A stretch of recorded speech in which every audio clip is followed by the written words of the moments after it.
Hoy te invitamos a conmemorar la existencia de las niñas, niños y adolescentes. ¿Cómo? Pero si siempre han existido, ¿no?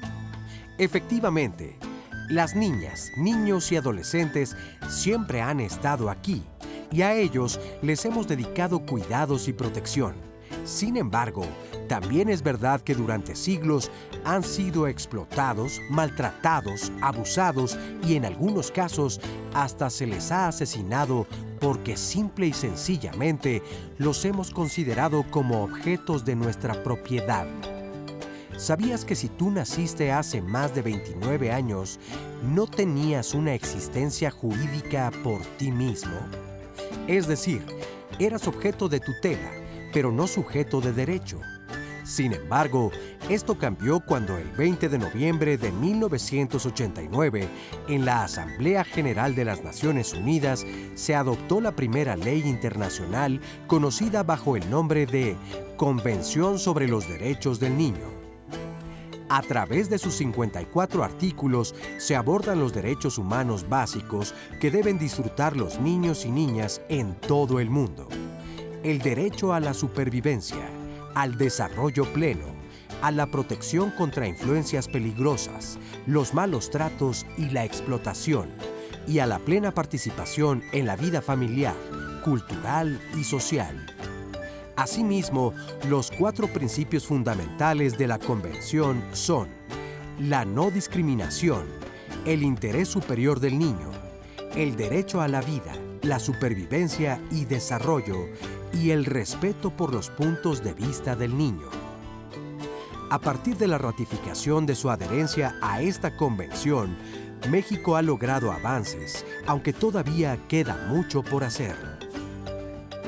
Con todo esto, ¿te imaginas todo el potencial que tus hijos e hijas pueden alcanzar si les garantizamos sus derechos? Hola, ¿qué tal? Qué gusto saludarte esta mañana aquí desde el Foro de Diálogos en Confianza. Yo soy Cristina Jauregui y el día de hoy vamos a hablar de este tema muy interesante, que es la participación infantil. ¿Qué es esto? O sea, nos estamos preguntando, bueno, ¿hasta dónde los niños, las niñas y los adolescentes tendrían que poder participar y sus voces ser escuchadas socialmente, políticamente, dentro del hogar? A veces no sabemos bien cuál es el límite, a qué cosas sí tenemos que pedirles que participen y en qué cosas no. Y yo creo que esto es bien importante porque, bueno, sus voces son importantes, ellos están viviendo una etapa que nos puede dar mucha luz a nosotros de qué es lo que ellos están necesitando y qué son las cosas que ellos quisieran alcanzar y lograr. Así es que, bueno, pues de esto vamos a platicar el día de hoy. Te doy los buenos días. Me va a dar muchísimo gusto escuchar todos los comentarios que tengas que hacer con respecto a este tema. Y bueno, le doy los buenos días, por supuesto, también a mi querida Sandy. Sandy, ¿cómo estás? Hola, Cris. Muy bien. Ya leyendo sus comentarios a través de las redes sociales. Muchas gracias a todos los que ya nos saludan y nos dejan alguna opinión. Queremos escucharlos, queremos leerlos. Recuerde que nuestro programa completo se transmite a través de Facebook Live, que nos puede también mandar un tweet, nos puede llamar vía telefónica y pues así de esa manera estar en contacto con el tema del día de hoy y participar en los demás temas. Recuerde que también todos los programas se encuentran en YouTube para que los consulte y los comparta sobre todo. Muy buenos días. Buenos días a todos, mi Sandy, qué gusto estar aquí. Y bueno, también le doy los buenos días a las intérpretes de lengua de señas mexicana, a Fabiola Ruiz e Istiel Caneda, que siempre están acompañándonos. Les mando un besito a las dos, qué bueno que están con nosotros, haciendo que, bueno, pues este programa pueda ser visto y entendido por muchísimas más personas. Y bueno, también le doy los buenos días al público. Gracias por estar aquí. Gracias por tomarse el día de hoy para venir a platicar con nosotros y un poquito más adelante estaré con algunos de ustedes que me platicarán un poco sobre este tema, qué opinan, cómo lo viven y qué hacen para que esto se logre también, eso es muy importante. Y bueno, tenemos el día de hoy como invitados a Juan Martín Pérez García, él es director ejecutivo de la Red por los Derechos de la Infancia en México. Juan Martín, ¿cómo estás? Buenos días. Bien, gracias. Gracias por la invitación. Bienvenido, qué gusto tenerte por aquí. Gracias. También está con nosotros la maestra Claudia Alonso Pesado. Ella es coordinadora de vinculación, dependencias y órdenes de gobierno de la Secretaría Ejecutiva del Sistema Nacional de Protección Integral de Niñas, Niños y Adolescentes, CIPINA. ¿Cómo estás, Claudia? Qué gusto tenerte por aquí. ¿Qué tal? Muy buenos días. Buenos días. También está con nosotros Paola Gómez. Ella es oficial de educación de UNICEF México. ¿Cómo Buenos días, estás? Cristina, gracias por la invitación. Al contrario, gracias por aceptar, bienvenida. Y Gabriela Ruiz también está con nosotros, ella es profesora investigadora de la Escuela Nacional de Trabajo Social de la UNAM. Hola. ¿Cómo estás? Muy bien, gracias. Qué gusto Buenos tenerte, días. Gaby, por aquí. Muchas gracias. Oiga, bueno, pues nosotros creemos, ¿no?, que la verdad es que participar o ayudar o permitir que los niños participen en cosas que tienen que ver más allá del ámbito familiar, como que no lo pensamos posible, ¿no? Como que decimos, bueno, inclusive dentro del ámbito familiar, creo que también les ponemos muchos límites. Y bueno, ahora ustedes están viniendo a platicarnos una nueva propuesta o una propuesta que no necesariamente es nueva, pero para muchos de nuestros espectadores seguramente será que, bueno, los niños, las niñas y los adolescentes pueden tener una voz muchísimo más grande, digamos, más fuerte, que se puede escuchar lejos de las cuatro paredes de sus casas. Sí, mira, yo invitaré al público a que piense, hace poquito acabamos de celebrar un poco más de 60 años de que las mujeres tienen derecho al voto. Y es un absurdo celebrar una cosa que sería obvia, porque las mujeres tendrían que haber tenido un trato diferente de los varones para elegir a quienes gobiernan. Pero también podemos recordar que hace todavía unos 50 años, las comunidades afrodescendientes no tenían los mismos derechos en los Estados Unidos. En México, la población indígena sigue teniendo un trato diferenciado de las personas que no son indígenas o que son urbanas. Y estas cosas las vemos como ahora raras, extrañas, y algo similar nos está pasando con niños y niñas. Sin embargo, todas y todos fuimos niños y niñas. Y con el paso del tiempo nos volvemos adultos o personas adultas y pareciera que está sustentado en todo lo que es contrario a no ser niño o niña. Y uno de esos temas centrales y el corazón de ello es que no decides, sino otros deciden por ti. De tal manera, cuando hablamos hace 29 años que se firmó la Convención sobre los Derechos del Niño, y felicito a Canal 11 porque ya no sé, será como el programa número 15, 20, que cada 20 de noviembre recuerdan que México fue de los firmantes de esta convención. Sí. Y uno de los temas que, digamos, cambia con esta convención sobre los derechos del niño, que reúne a todos los gobiernos del mundo, es reconocer a niños y niñas como ciudadanos. Ellos hablan de un concepto jurídico que le llaman sujeto de derechos. Y lo coloco en el ámbito de la participación. Y hice el comparativo con mujeres, indígenas, tal, porque a esta altura es todavía raro pensar que sigamos sin considerar la voz de los que representan el 30% de la población. En México casi 40 millones de niños, niñas y adolescentes. Y cierro el comentario diciendo que participar no solamente es un derecho, sino es una obligación de los adultos y de las instituciones, y no es una concesión adulta, no es un regalo. Y participar significa en todo aquello que les incumbe. Hay cosas que no les incumben, ahí no participan, igual que cualquiera de nosotros. Es decir, participamos donde nos afecta. Si hay temas donde no estamos implicados, podemos opinar, sugerir, pero no tenemos derecho a decidir. Los niños y niñas tienen derecho a decidir en todo aquello que tiene que ver con su vida, con su proyecto futuro. ¿Y qué cosas serían en las que podrían decidir los niños y las niñas? Porque ahorita dijiste algo que me llamó muchísimo la atención. En las cosas que no conocemos o que no nos incumben o que no nos tocan, pues no tendríamos por qué participar. Pero entonces, los niños y las niñas y los adolescentes, ¿en qué sí tendrían que participar? Muy importante la introducción que nos dio Juan Martín, porque también nos remite a la Convención de Derechos del Niño, y el derecho a la participación es un derecho no solamente en 2 vías, hasta 3 si me apuran. El derecho a ser escuchados, el derecho a que las autoridades actúen en consecuencia, pueden ser mis padres, mis tutores, o las autoridades de donde me desarrollo, la escuela. El primer lugar donde están los niños, el 50% de sus vidas, no tienen derecho a opinar sobre las calificaciones, el currículo, el horario de los recreos, el uniforme, no lo tienen. Y también, ¿en qué se utilizó su opinión? ¿Cómo se utilizó su opinión? Entonces, es un derecho muy complejo, pero además es un tamiz para leer todos los demás derechos. Desde qué quieres comer, tu derecho a la alimentación, tu derecho a la salud, dónde te quieres tratar, sabes qué tienes, La información sobre la salud de niños y niñas no solamente es responsabilidad de los papás, también hay que decirle a los niños y a las niñas si están enfermos o no y cuál va a ser su tratamiento. Híjole, sí, nada más que de repente como que con todos los programas, no sé si te está pasando lo mismo, Sandy, pero estoy muda porque... estoy muda porque con todos los programas que hemos hecho aquí en Canal 11, una de las cosas que les pedimos a los papás es que se asuman como responsables de los menores de edad. Y ahorita estás diciendo algunas cosas que ha sido discusión aquí fuertísima. Por ejemplo, pues, ¿cómo van a decidir ellos los horarios escolares? O qué o comer, por qué, o sea, pues, qué si hay un comer, menú ¿cómo van a familiar? saber? O sea, ¿por qué van a saber? ¿Cómo va a saber un niño qué es lo más sano para él si no tiene la capacidad de saberlo? Clau, sí, adelante. Sí, mira, yo creo que es muy importante entender que la participación como elemento consustancial a la condición humana, es decir, su condición de sujeto social, te implica la convivencia y la relación con los otros. Es decir, lo humano no se construye en lo individual, se construye en lo colectivo, en lo social. De tal manera que la participación es una obligación y una necesidad humana que conlleva el que planteas la situación, la problemática, la realidad a la que tú quieres analizar o intervenir o opinar, y ese acto deliberativo, ese diálogo, es lo que te permite realmente tomar la decisión de si es posible o no es posible.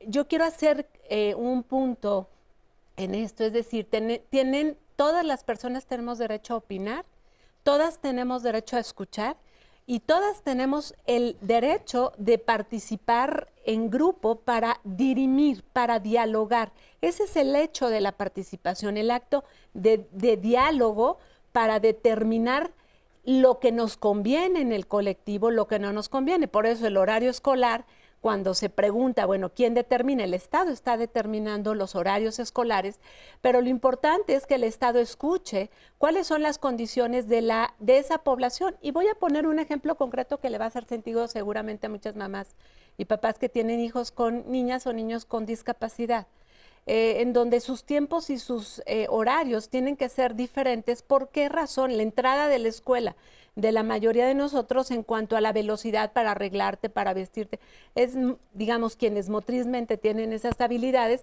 no necesariamente las tienen así las personas con una discapacidad motriz.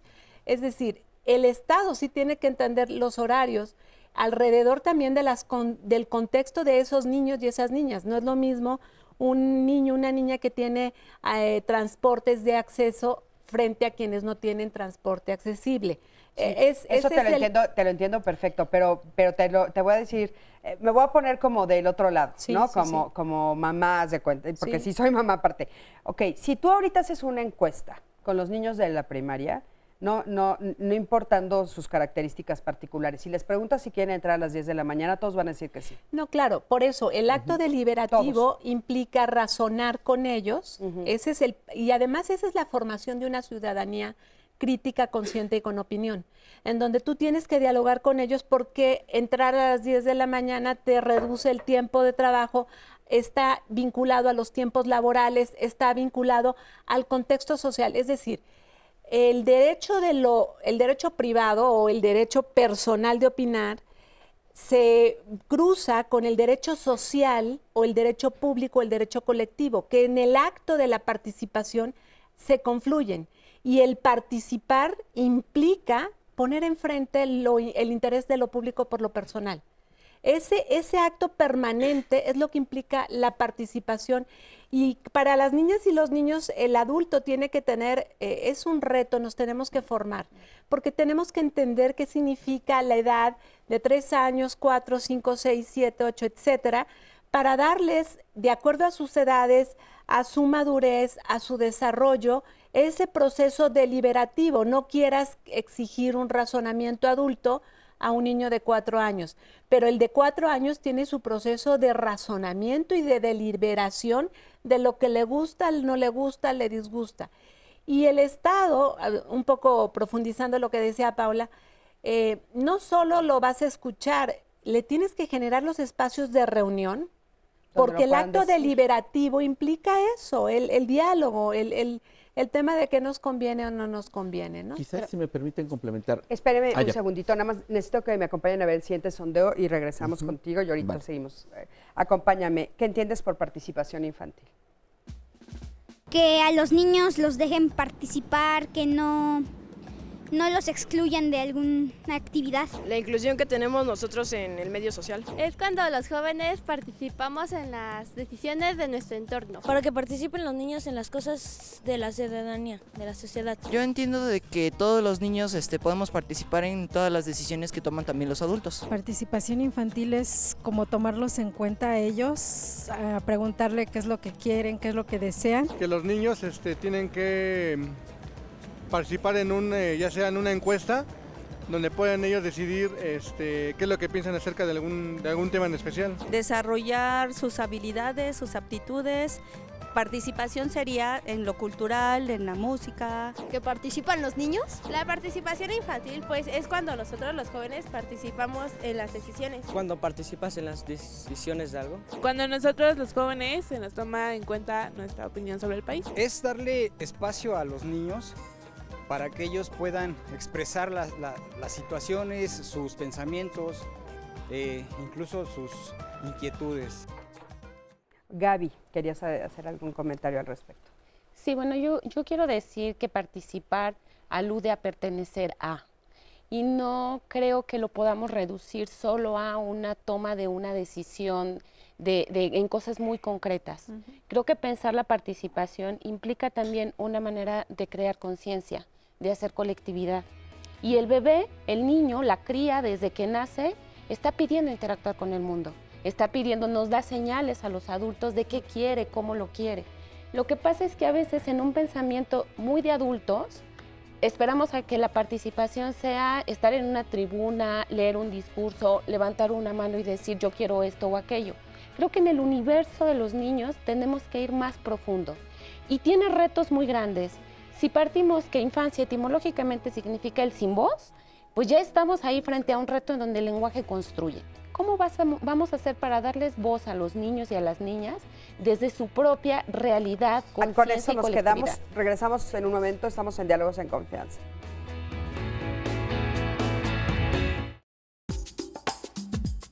¿Y qué? ¿Solo los adolescentes pueden participar? Pues fíjate que no.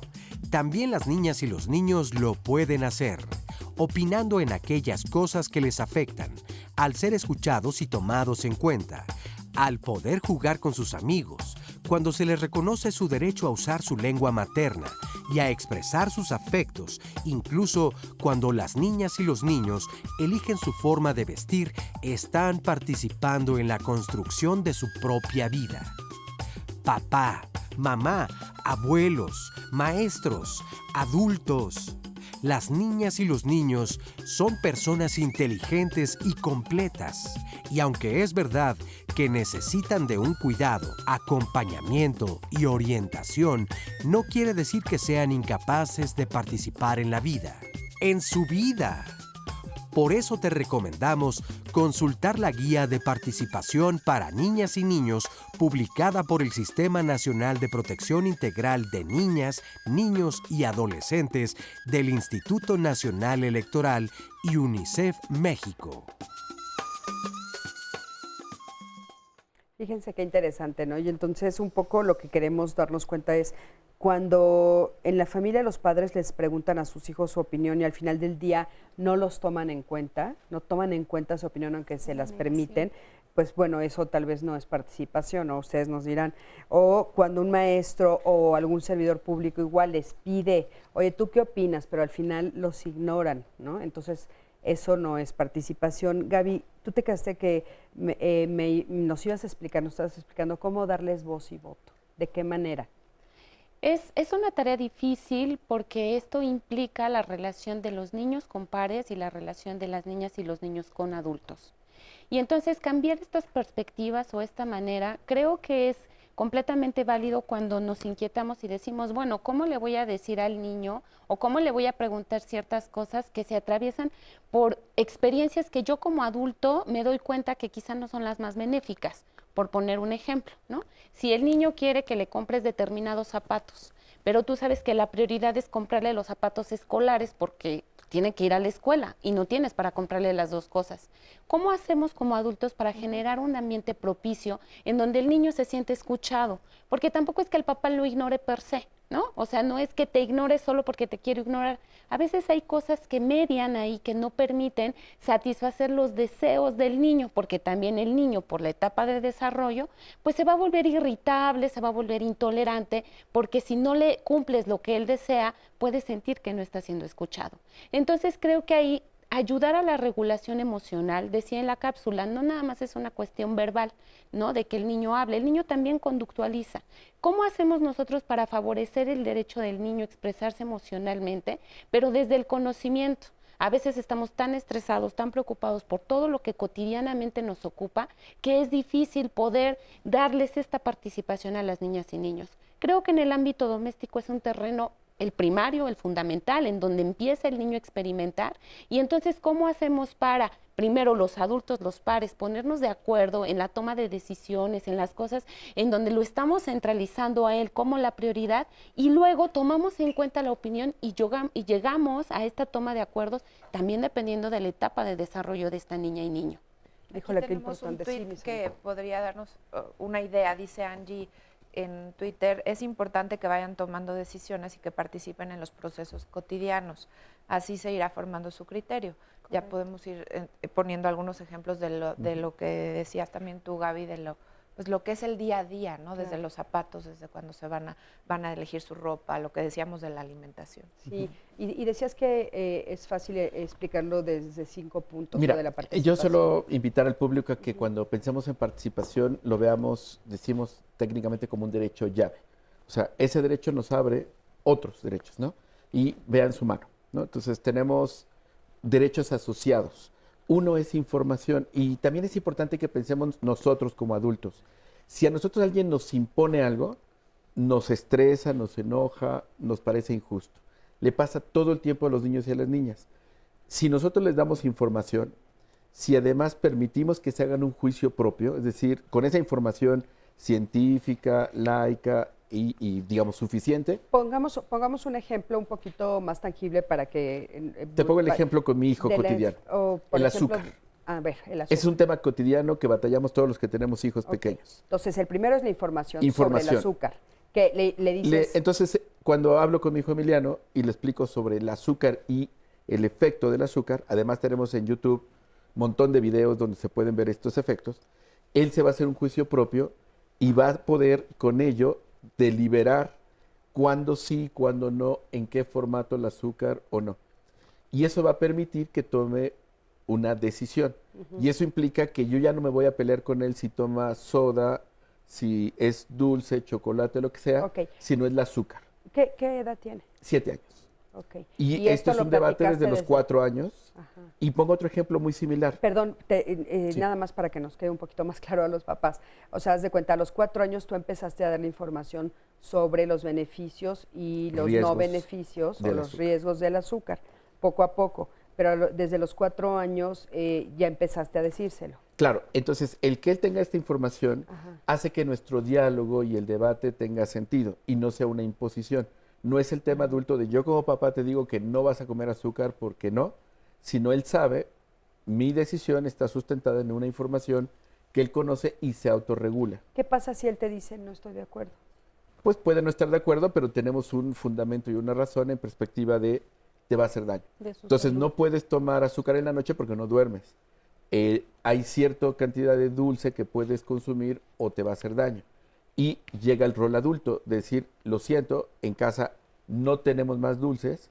Como solemos, digamos, en este momento donde todo el azúcar está asociada a disfrute infantil, todo el mundo en casa tenemos bolsas y bolsas de dulces que hay que sacar. Y eso significa que si no está disponible, el debate se reduce también de manera importante. Redondeo un poco en el sentido.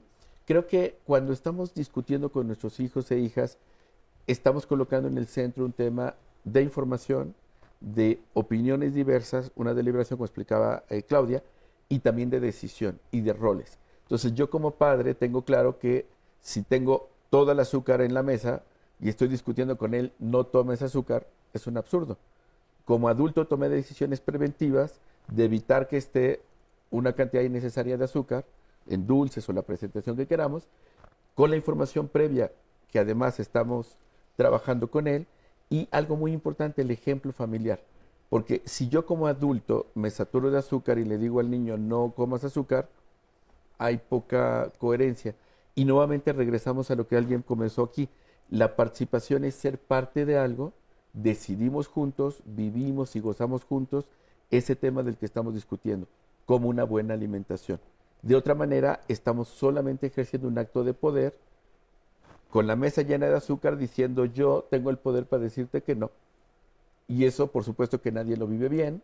Y creo que mucho de la dificultad, y le invito al público a que lo tenga presente, que tenemos los adultos para entender la participación, es que de niños no participamos. Venimos de una generación donde no sabemos participar, donde nos cuesta y nos sorprende muchísimo, pero si nosotros miramos otros países donde los procesos de participación son naturales, Europa, Sudamérica, estas discusiones que estamos teniendo son un poco extrañas. O sea, lo que pasa es que, bueno, a nosotros lo que nos convencieron de niños, por decir tú que dices, venimos de unas generaciones de no participación, es que ellos sabían lo que estaban haciendo. Exactamente. Entonces, no sé si nos sentíamos como que nos estaban imponiendo o simplemente confiábamos en nuestros padres. Y que por otro lado también aquí en los programas que hemos hecho de temas similares se ha analizado el otro extremo, ¿no? En donde también las generaciones ahora han permitido que los niños no tengan límites o que se vayan al extremo de que porque el niño tiene la posibilidad, la capacidad y el derecho de decidir, entonces ya no haya una cierta disciplina, porque también lo hemos analizado aquí, el otro extremo, ¿no? Sí, lo que pasa es que ahí hay una confusión. Sí. El derecho a la participación no es una decisión unilateral. Ya lo decía yo y un poco lo que decía también Gaby. Implica el proceso de convivencia. Entonces, no porque yo tenga derecho a decidir, mi opinión, mi deseo es el que va a prevalecer por el resto. Por eso el proceso de participación siempre lleva un acto deliberativo de poner información, razones, que tienen que ponderarse colectivamente desde una relación bilateral de pareja, una relación de 3, ya 4, familia, sociedad 5, escuela, etcétera. No confundamos. El derecho a que me escuchen, pues ese es un derecho y es además una cualidad humana, es decir, tenemos que conversar. Me tienes que escuchar, yo te tengo que escuchar. Y el derecho a participar, efectivamente, es el convivir. La convivencia no puede darse si no hay participación. Es parte de la construcción, por eso decimos que el que un niño participe en esto que hemos ya charlado, va a ir generando corresponsabilidad, que esa es la otra parte muy importante. Los padres, las madres nos da miedo de repente darle la voz a los hijos, pero cuando tú empiezas a ver los beneficios de ello, es cuando ellos empiezan a tomar también responsabilidad sobre lo que se está diciendo. Ese es el otro elemento de la participación, es la responsabilidad que asumimos en lo individual y en lo colectivo de decidir si se hace A, se hace B o se hace C. De manera individual, en el ejemplo del azúcar, bueno, yo ya te di los elementos, las consecuencias es que vas a dormir mal o las consecuencias es que al rato puedes adquirir una diabetes o te puedes enfermar, ¿verdad? No ahorita porque estás niño, pero ya a tu edad adulta porque creaste un hábito. De manera colectiva es la decisión de si decidiste tomar por un parque con columpios, ¿verdad? Porque esa es la parte, o sea, ¿en qué espacios vas a darle voz a los niños asociado a sus derechos? El derecho al juego es un derecho consustancial a la infancia y a la adolescencia o el acto cultural y recreativo. En esos derechos, por supuesto que no es solo escucharles, ahí sí tienes que retomar toda su creatividad, sus formas, sus expresiones, porque es la forma en que ellos van a construir su convivencia, van a construir su conocimiento, su aprendizaje. Entonces, sí creo que el derecho a la participación también depende cuando lo asocias a otros derechos. El derecho a tu vida, el derecho a tu salud. Cuando estás pequeñito y te están ofreciendo la gama de alimentos, bueno, papá y mamá tienen que ofrecerle la gama de alimentos y podrá un niño decir, este sabor no me gusta. y es su derecho a decir, este sabor no me gusta, y no tienes por qué imponerle ese sabor, porque ya probó el conjunto, ya tiene una posibilidad de decidir si gusta o disgusta un sabor, porque hay cualidades personalísimas de lo que te gusta y te disgusta, ¿no? Por ejemplo, ese ejemplo, bueno, si en la medida en la que yo como papá o como mamá me preocupo por darle una amplia gama de sabores y que él vaya experimentando, que ella vaya experimentando y que vaya pudiendo discernir, eso me parece que es como muy viable, ¿no? Es algo que sí podemos hacer los papás con un poco de voluntad de hacerlo, ¿no? En el otro ejemplo, en el ejemplo de la enfermedad, ¿qué tan, o sea, estamos hablando de niños, niñas y adolescentes? Yo entiendo que un adolescente sí tiene la capacidad intelectual para entender posiblemente, y no sé si a toda su extensión, lo que una diabetes puede ser. Pero un niño chiquito. No, un niño chiquito no, perdón, pero puedes asociarlo a casos familiares. Claro. Es decir, también la información familiar o colectiva o comunitaria sí te da elementos. Y hoy los niños acceden a mucha información y cuando ellos incluso, ¿por qué no debes de estar gordito? Porque favorece que te enfermes de tu sangre. O sea, hay formas de explicar también lo que implica diabetes. No vas a usar el concepto diabetes en abstracto, ¿no? A ver, aquí tengo otro ejemplo. Lo voy a hacer anónimo por los comentarios que quisieran aquí añadir nuestros invitados, nuestros especialistas. La participación de mi hijo en mi familia ha sido muy importante. A los 4 años de él, yo planeaba cambiar de casa y él me dijo que su casa le gustaba y la quería. Años después fue maltratado en 5º de primaria y me pidió que lo sacara y lo llevé a su antigua escuela. A los 14, mi hijo ha investigado sobre nutrición y ha corregido nuestra forma de comer de manera sabrosa y nutritiva. Ahora él me pidió mudarnos a provincia. Mi hijo ha dado muy buenos argumentos sobre todas estas decisiones y todos estos temas han sido decisiones de éxito para nuestra familia. Hay claros ejemplos de que sí se puede. A mí me preocupa mucho más, por ejemplo, como iniciamos este diálogo, porque si en la casa sí podemos, como espacio natural, fomentar la participación, salen los niños, salen los adolescentes al mundo. El hijo de Juan Martín va a una escuela y en la escuela el maestro le dice cállate y siéntate. Exactamente. Porque tenemos un esquema autoritario. Oye, y justo igual. Hablando de eso, quiero que veamos este sondeo, para darte la palabra ahorita a ti, de cómo le demuestras a tu hijo que su opinión es importante. ¿No? Vamos a ver qué dijeron. Dándole oportunidad de que participe y tomar en cuenta su participación, tomar en cuenta lo que él dijo. Los tomo en cuenta y pues les he enseñado que desde nuestra trinchera, ser buenos hijos, buenos amigos, buenos novios, cuando sean papás pues sean buenos padres, ¿no? Básicamente lo que, bueno, yo le he enseñado a mi hija que es importante que ella siempre debe de expresar lo que siente, sus inquietudes. Siempre les pregunto por cualquier cosa, siempre le pregunto si quiere, no sé, si lo invitan a alguna fiesta, siempre le pregunto, ¿quieres ir? ¿Tienes deseos de acudir? Solamente así.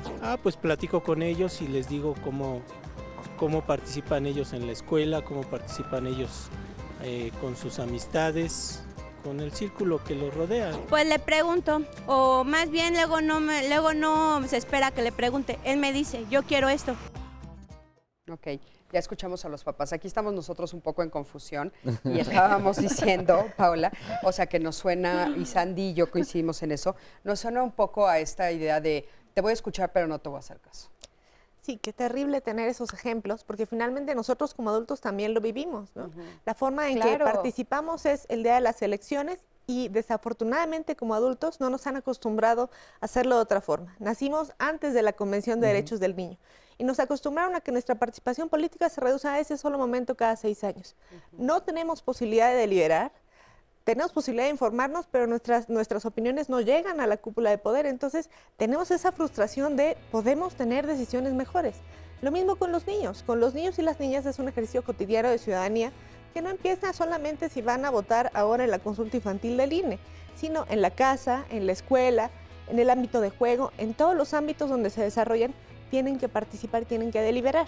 Ahora, participar, pues, parecería, ahorita que regresemos del corte, me gustaría que nos explicaran la palabra participar, porque parece que la estamos reduciendo nosotros, no ustedes, a solamente el hablar y tomar decisiones, pero tal vez es mucho más amplio que eso.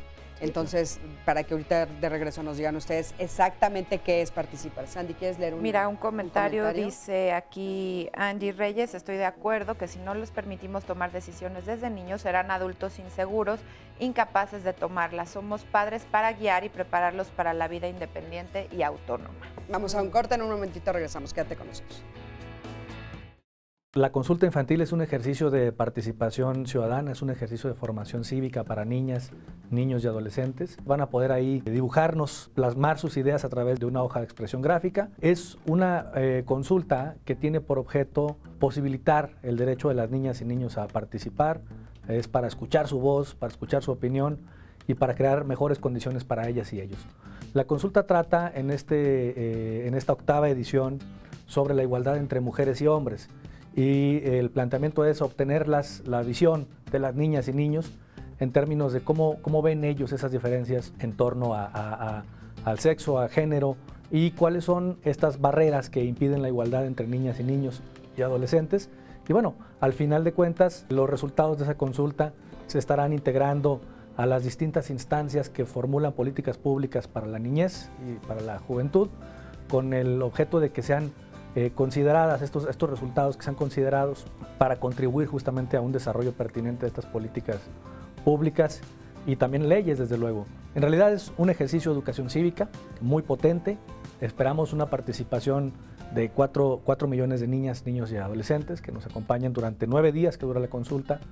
Comenzará el próximo 17 de noviembre y terminará el 25 de noviembre. Son 9 días de consulta en donde vamos a estar en plazas, parques, jardines, lugares de convivencia, centros comerciales, cines. Ahí vamos a estar instalados los fines de semana y los días inhábiles. Lo tenemos haciendo ya efectivamente desde 1997. Les hemos consultado diversas cosas y bueno, es para posibilitar el derecho de las niñas y niños a expresarse, pero también para que su expresión sea tomada en cuenta. Esa es la otra parte que esta consulta también está empujando de una manera muy importante, ya que los resultados ahora justamente se entregarán a estas instancias que se encargan de hacer política pública, pero además, digamos, vamos a acompañar un análisis sobre cuáles serían las posibles acciones que se pudieran estar generando en compañía de nuestras expertas en materia de niñez, ¿no? Para que tengan un efecto justamente las voces de nuestros niños, niñas y adolescentes que participen en esta consulta. Bueno, pues ya estamos aquí de regreso y es importante saberlo de esta encuesta porque justamente se está llevando a cabo ahorita y era la razón por la cual nosotros estamos haciendo este programa, para saber por qué es importante escuchar, ¿no?, lo que ellos nos van a poner ahí. Y a mí me gustaría retomar con ustedes, Juan Martín o Paola, por favor, que nos quedamos platicando sobre, ¿qué es esto de la participación? Si nos puedes ampliar un poquito el término, que no es solamente que ellos hablen y expresen, ¿qué otra cosa es esta frase de participación, esta palabra de participación? Muy importante, la participación nosotros la entendemos desde el artículo 12 de la Convención de Derechos del Niño, no solamente como un artículo, sino como un principio rector, a ser escuchados, pero también a que los adultos, las autoridades, los padres y madres de familia retomen esa voz, actúen en consecuencia y hay una transparencia sobre las decisiones, es decir, mi voz funcionó ¿para qué resultado? ¿Qué decisiones cambiaron a partir de que yo participé?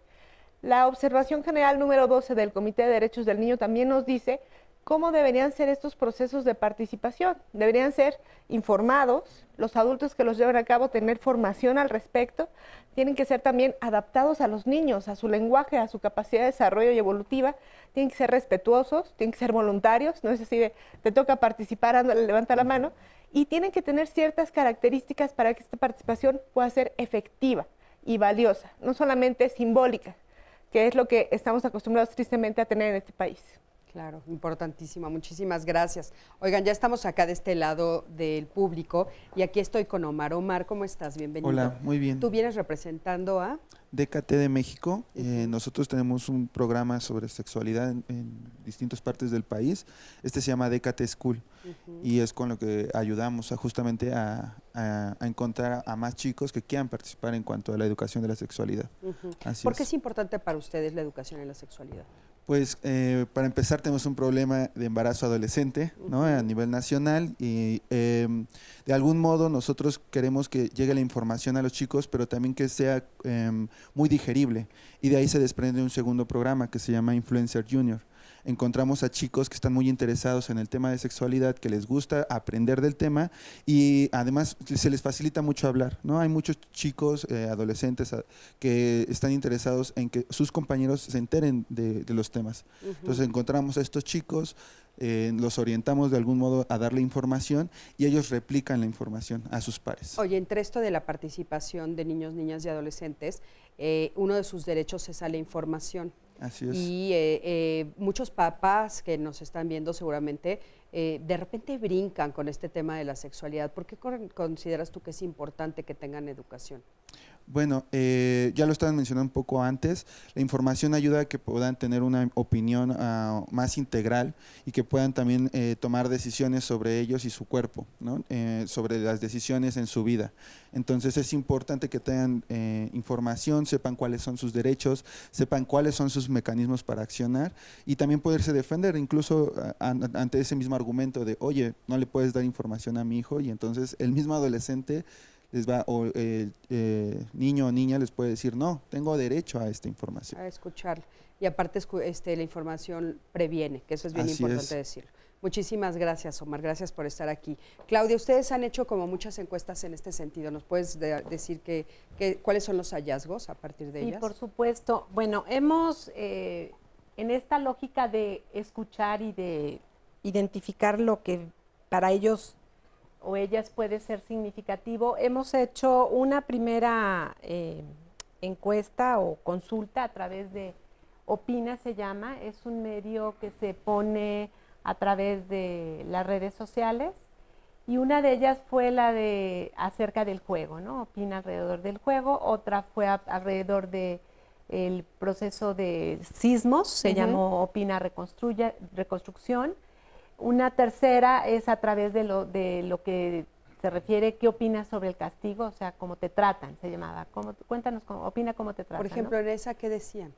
Mira, es bien muy interesante. Alrededor del 86% de la opinión de niñas, niños y adolescentes abordó y dijo que sufrían castigo. O sea, sufrían ya sea físico, ya sea psicológico.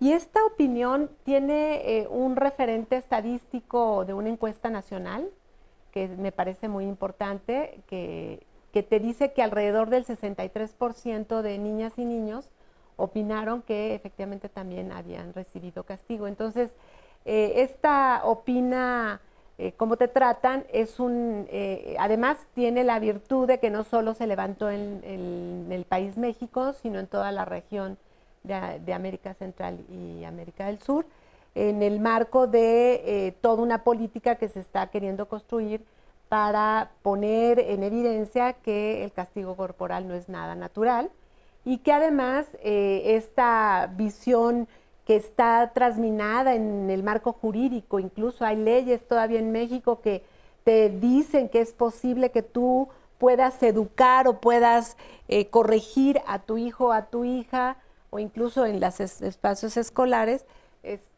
a través del castigo, ¿no?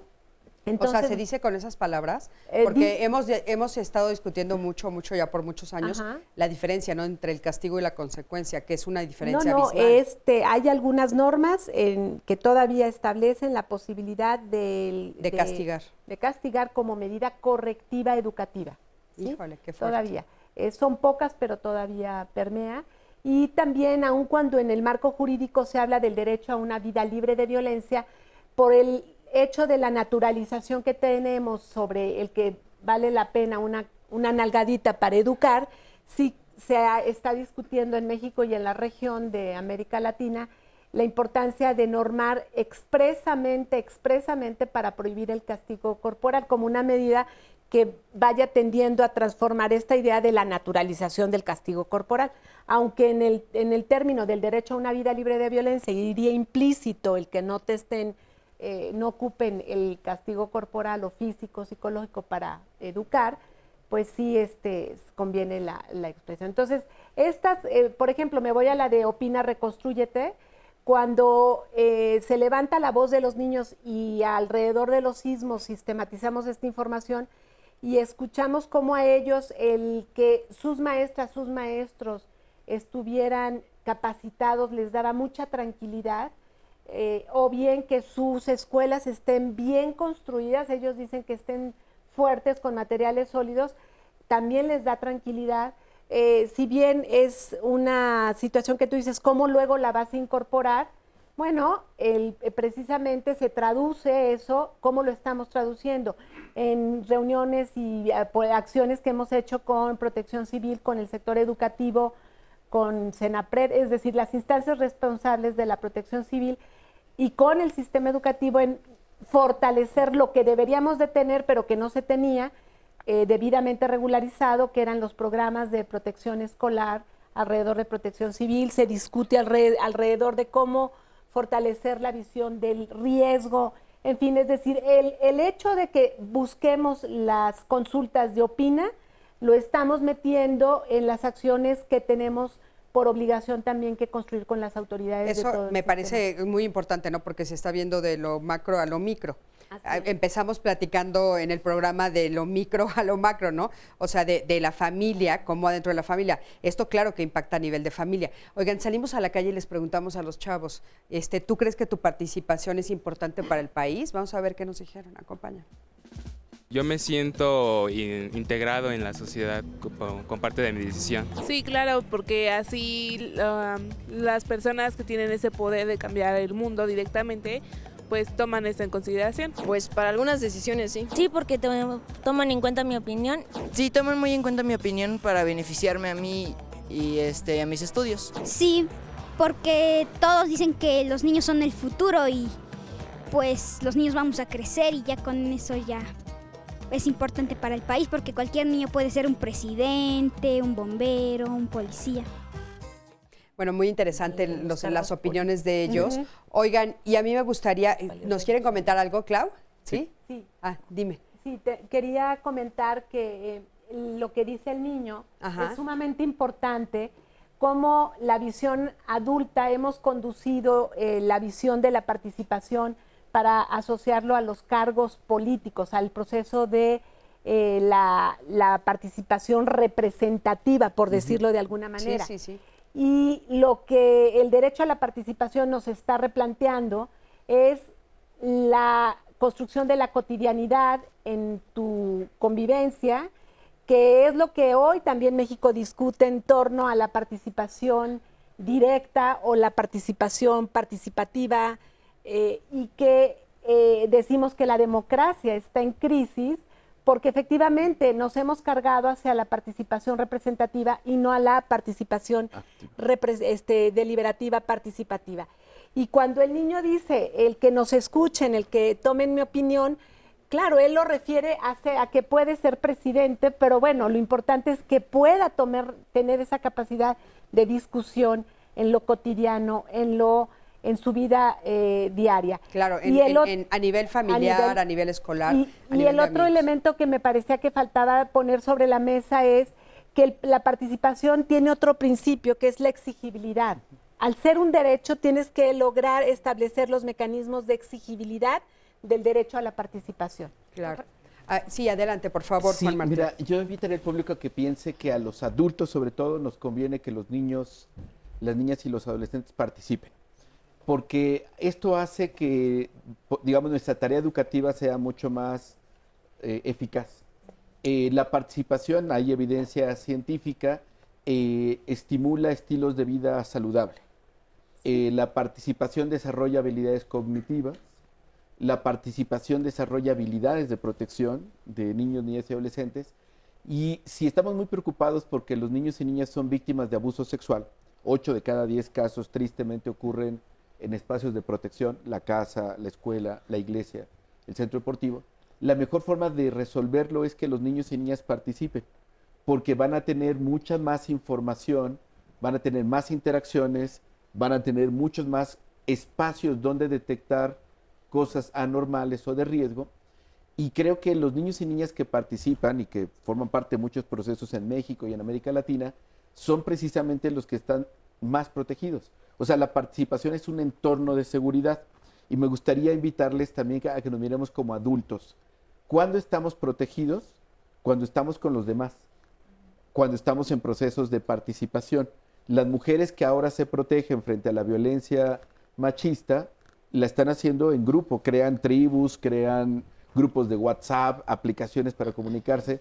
Exactamente lo mismo que pasa con niños y niñas, o sea, a todos nos conviene que los niños y niñas participen para tenerlos más protegidos. Claro, sin duda alguna. Ahora, a mí otra vez me vuelve a brincar esto, ¿no? Que Sí. bueno, a nivel de grupo, ¿no? Sí es como muy clara cómo la participación puede hacer y lograr un cambio.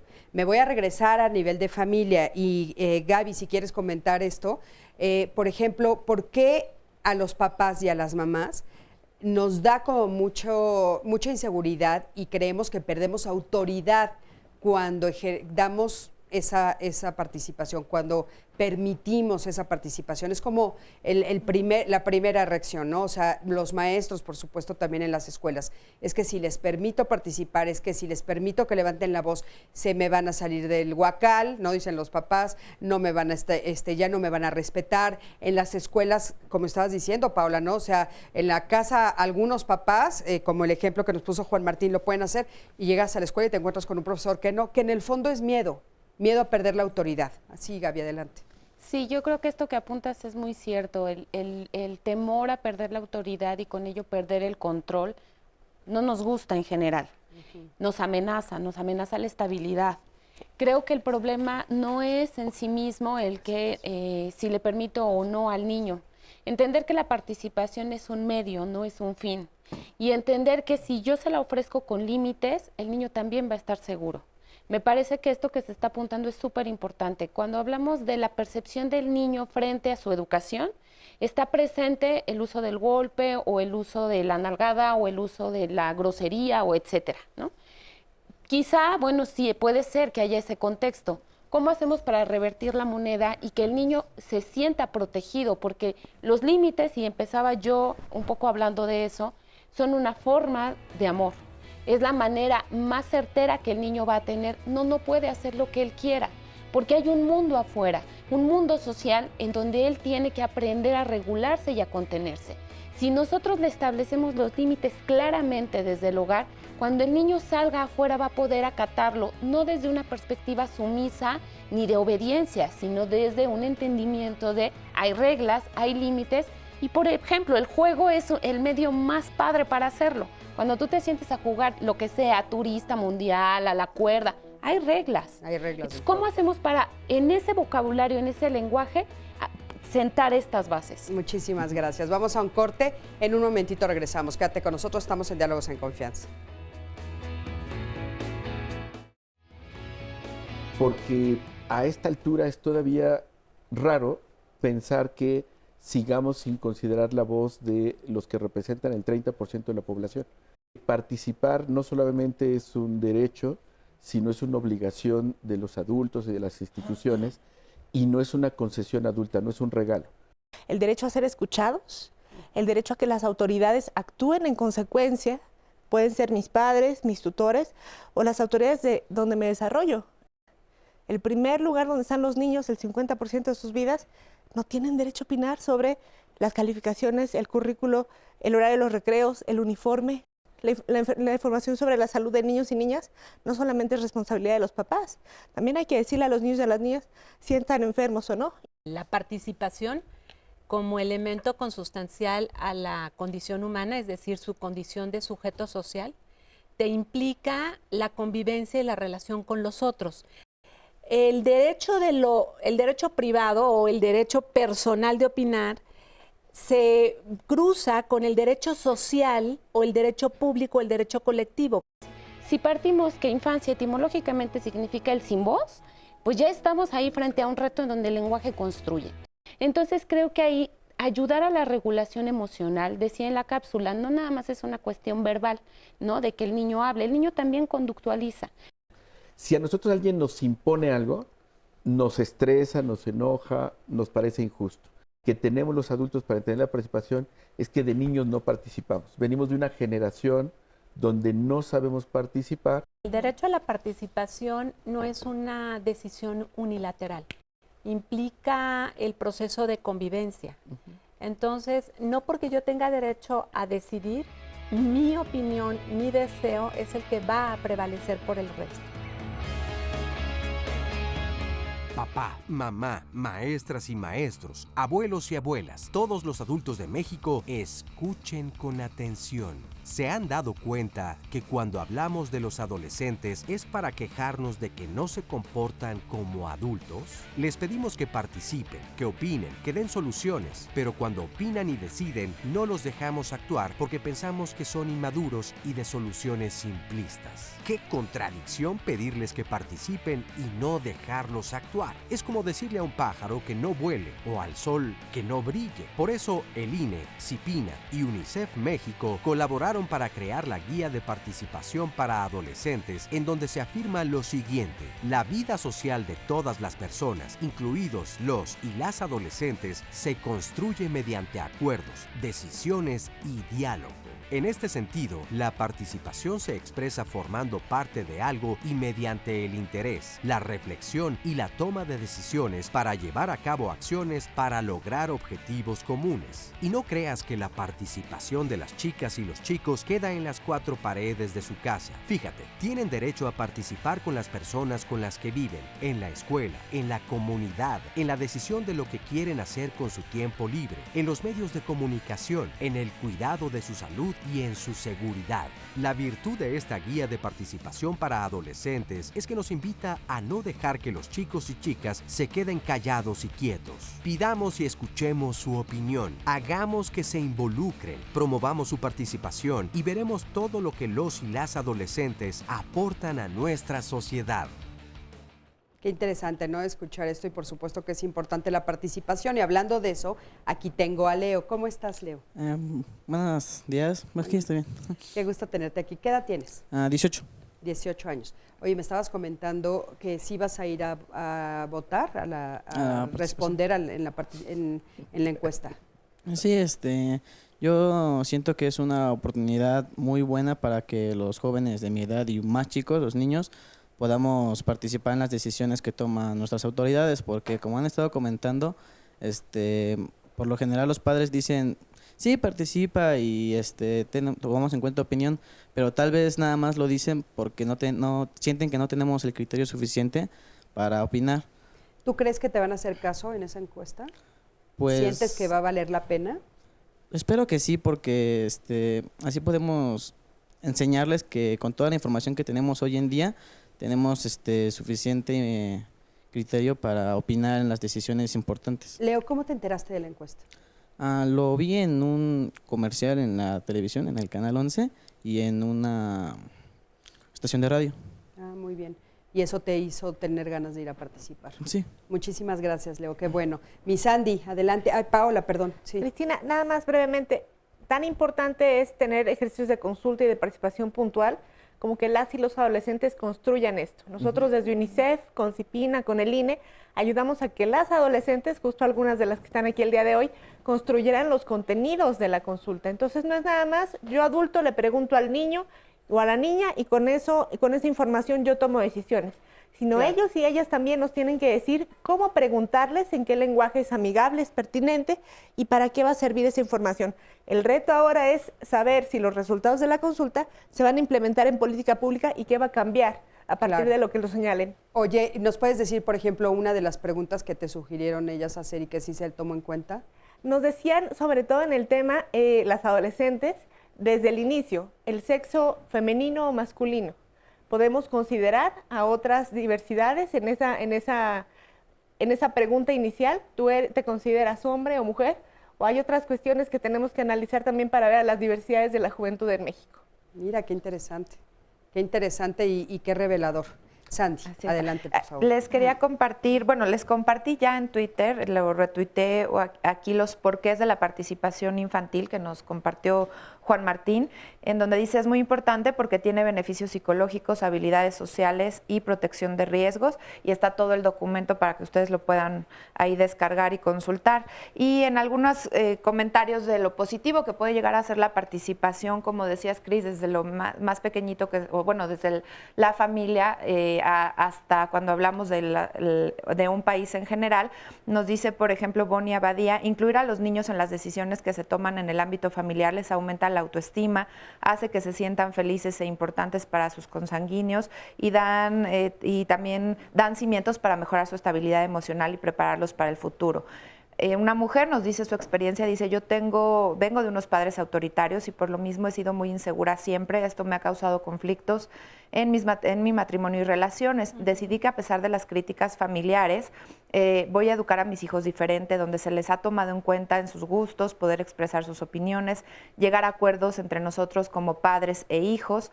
Expresa y dice, esto ha acarreado múltiples críticas, no ha sido tarea fácil, pero no me arrepiento porque no son inseguros ni temerosos, ni yo al expresarlo. Y otro comentario de Alberto que nos dice, creo que al niño le debemos enseñar que toda decisión conlleva una responsabilidad, cuando se hablaba de la corresponsabilidad, y que todo derecho te otorga un deber. Esto nos permite reclamar y participar con responsabilidad. Sí, qué interesante, sí es cierto, ¿no? También porque cada decisión que tomas pues tiene una consecuencia y hay que saberlo, ¿no? Aquí tenemos con nosotros a Ana. ¿Cómo estás, Ana? Hola, mucho gusto. Soy Ana Palma y vengo de Muy México, Movimiento Unido por la Infancia. Aquí nosotros trabajamos con niñas y adolescentes en situación de riesgo, en las cuales les impulsamos que participen desde su movimiento, desde su lugar, para poder hacer valer todas estas opiniones que ellos tienen respecto a la violencia, la equidad de género. ¿A qué le llaman en situación de riesgo? Cuando viven en situación de riesgo los llamamos porque viven en comunidades muy violentas o muy precarias. Por ejemplo, estamos trabajando en la Ciudad Perdida en Tacubaya, también estamos trabajando en Tepito y en Iztapalapa, en donde son comunidades donde la violencia y el índice delictivo es muy alto. ¿Y qué es lo que ellos están pidiendo? Las voces de ellos, que en general, ¿podrías decir algunas de las cosas que piden en voz alta? Ellos piden, bueno, principalmente que sean escuchados, pero no solamente eso, sino que se les tome en cuenta en ámbitos desde muy sencillos como qué quieren jugar, qué quieren comer, cómo se pueden vestir, porque hemos visto con este tema de los niños y niñas trans, que se les impone en las escuelas, tu acta de nacimiento dice que eres un niño, entonces yo te voy a llamar como sin importar tu ideología o como tú te quieras expresar ante nosotros. Entonces eso es algo que ellos piden y exigen realmente. Por ejemplo, los niños trans. Otro ejemplo. Por ejemplo, en la Ciudad Perdida, lo que se busca es que los niños puedan expresarse sin tanta violencia. Viven en un mundo en donde están acostumbrados a decirse groserías, a pegarse, a que con un golpe te sientan y ya no puedes opinar más allá. Entonces buscamos que su comunicación sea muy asertiva para que ellos puedan lograr y replicar ese tipo de comunicación. ¿Y cómo ha sido la respuesta de los adultos de ese entorno? Pues la respuesta de ellos ha sido muy amable, realmente nos han dejado colaborar muchísimo con los niños están muy abiertos a la participación, les gusta estar con nosotros, entonces creo que podemos lograr algo muy chido ahí porque ellos están muy atentos y tanto los padres como los niños. Muchísimas gracias, eso es muy, muy importante. Oigan, y bueno, yo creo que es bien importante también saber que cuando hay tanta diversidad de opinión en lo que usualmente sentimos los adultos, nos pasa que decimos, bueno, ¿cómo hago para homogenizar todo esto? O sea, para poner, tal vez no tiene sentido, pero como que es una necesidad humana, ¿no? O sea, ¿cómo le hago para entender todo, ponerlo todo bajo una misma visión? Y entonces, bueno, ¿por qué una sociedad necesita reconocer la diversidad de opiniones? Sí, bueno, es parte de lo que dialogábamos, ¿no? En una sociedad hay distintas personas, hay distintas formas de ver el mundo. En consecuencia, la participación implica poner en medio todo eso para poder convivir. El propósito es convivir, el propósito es construir el desarrollo de ese conjunto, de esa colectividad. De tal manera que el que tú logres dialogar, discutir, ponderar, es lo que te va a llevar a incluir lo diverso sin que niegues y sin que impongas. De tal manera que, volviendo al punto, los niños, ese es el tema de la participación, que los niños aprendan precisamente a reconocer las diversidades de pensamiento, de aspectos físicos, de ideologías, de creencias religiosas. Claro, y entender que es imposible que todos seamos iguales, ¿no? No, de hecho, yo creo que somos un mundo que nos hemos equivocado, es decir, tendemos a querer homogenizar cuando la realidad es la diversidad. Exacto. Y nos da mucho miedo la diversidad porque en la diversidad nos está exigiendo poner en ejercicio capacidades de comprensión, de razonar, de escuchar y de entender a lo otro, a lo que es diferente a mí. Y cuando uno quiere controlar, que ese es el miedo del papá, del adulto, de la autoridad, del Estado, que quiere controlar, es porque quiere homogenizar. Es decir, nuestra tendencia es a todo tiene que ser igual, tiene que parecerse para poder tener el control del que hablaba Gaby, ¿no? Exactamente. Esa necesidad de tener control. Y no sabemos que el control puede estar en la diversidad, en la medida en que todo cabe, todo incluye y todo es posible. Entonces, me parece que cuando hacemos el ejercicio de la participación cotidiana, estás además haciendo el ejercicio del desarrollo de una capacidad humana que tiene que razonar, que tiene que analizar y no imponer, que esa es un poco la idea, ¿no? Es decir, el autoritarismo se vale de la violencia y de la imposición porque niega la diversidad y porque niega además la capacidad del diálogo, o sea, esta suerte maravillosa del acto deliberativo, ¿no? Gaby, querías decir algo. Sí, solo añadir que cuando esta participación se hace colocada en una escucha genuina, va a satisfacer al niño y ya lo decíamos hace rato, va a tener implicaciones psicosociales que van a elevar su calidad de vida y creo que valores como la solidaridad, la empatía, permiten entonces en este mundo plural poder entender al otro. No tengo que ser igual al otro, pero si yo fomento en la niña y en el niño un sentido de empatía, entonces estoy generando una sociedad libre de violencia y creo que eso es lo que hoy día pues todos estamos aspirando y estamos pugnando porque así sea. Sí, definitivamente uno de los valores más importantes y más olvidados es la empatía, ¿no?